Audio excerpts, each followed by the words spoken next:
નમસ્કાર વિદ્યાર્થી મિત્રો, કાયમી ભરતીનું વોટિંગ. શું તમારે કાયમી ભરતી જોઈએ છે? તો આ એક વિડીયો તમારી જિંદગી બદલી શકે છે. કાયમી શિક્ષક ભરતીનો હવે છે અંત લાવવો પડશે. મિત્રો સંપૂર્ણ માહિતી આપવાનો છું. તો એના પહેલા આપણે ચેનલ પર નવા ચેનલને સબસ્ક્રાઇબ કરી તમારા મિત્રો સુધી વિડીયો છે ચોક્કસ શેર કરજો જે લોકો કાયમી ભરતીમાં અટવાઈ રહ્યા છે. કેમ કે આ વિડીયોથી મિત્રો એ લોકો એક નવું પગલું છે એ લઈ શકે છે. આ મહત્વની અપડેટ શું છે એ આપણે વિગતવાર જાણીએ. તો મિત્રો વાત કરીએ તમને કે અત્યારે ઇલેક્શનનો સમય છે. તમે જોઈ રહ્યા છો કે ચૂંટણીની તારીખ જાહેર કરવામાં આવી છે. તો મિત્રો આપણું પગલું શું હોઈ શકે છે? મિત્રો હું કે બીજેપીને વોટ આપો, કોંગ્રેસને વોટ આપો કે આમ આદમી પાર્ટીને વોટ આપો એવું નથી કહી રહ્યો. હું ચોક્કસ તમને એવું નથી કહ્યું કે તમે બીજેપીને જ વોટ આપો, કોંગ્રેસને જ વોટ આપો. પરંતુ મિત્રો આપણું હિત શેમાં જળવાઈ રહે છે, આપણું કાર્ય શું કરે છે, કોણ કરે છે, એના ઉપર મિત્રો તમારે સમજણ શક્તિ વાપરીને તમારે વોટિંગ કરવાનું છે. કેમ કે જો મિત્રો તમારે ગાંધીનગરના જે આટા છે એ નથી ખાવા અને જ્ઞાન સહાયક જેવી કરારવાળી વસ્તુ છે એ બંધ કરાવી છે, તો મિત્રો તમારે જોઈ વિચારી સમજીને વોટિંગ કરવું પડશે.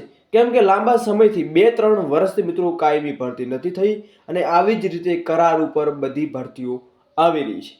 જેથી મિત્રો તમારે સમજી વિચારીને વોટિંગ કરવું પડશે.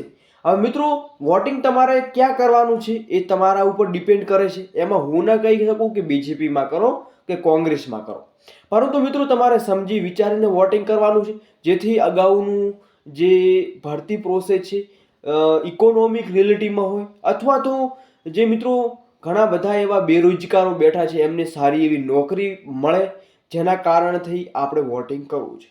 વિદેશમાં મિત્રો કેવું ચાલુ છે કે વિદેશમાં તમે સારું એવું કામ હશે એ લોકો જ આવશે. કોમવાદ અને જાતિવાદમાં પ્રશ્ન રહેતો નથી. કોમવાદ ને જાતિવાદના કારણે મિત્રો આપણે અત્યારે પાછળ છીએ, તો જેથી તમારે વધારે ધ્યાનમાં લેવું. જાતિવાદમાં મિત્રો એવો પ્રશ્ન બને છે કે એક ઉદાહરણ આપીએ કે હું પટેલ જાતિનો છું કે ઠાકોર જાતિનો છું, તો તમારે હું ઉમેદવારમાં ઊભો છું તો મિત્રો બધા ઠાકોર સમાજના હોય કે પટેલ સમાજના હોય કે અધરવાઇઝ બીજી કાસ્ટના હોય, એ બધા એ લોકોને જ વોટ આપે છે. તો મિત્રો આવી રીતે કોમવાદ ને જાતિવાદ આપણે નથી કરવાનો. આપણે આપણું કાર્ય શેમાં જળવાઈ રહે છે, આપણું જે બેરોજગારી રીતે પ્રશ્ન છે એમાં ઉકેલાય છે અને ઇકોનોમિક સારી જળવાઈ રહે છે, એ રીતે મિત્રો વોટિંગ કરવાનું છે. બાકી મિત્રો વિડીયો તમને પસંદ આવે તો તમારા મિત્રો સુધી ચોક્કસ શેર કરજો, લાઈક ઠોકી અને ચોક્કસ ચેનલને સબસ્ક્રાઇબ કરવાનું ભૂલતા નહીં. જય હિન્દ, જય ભારત.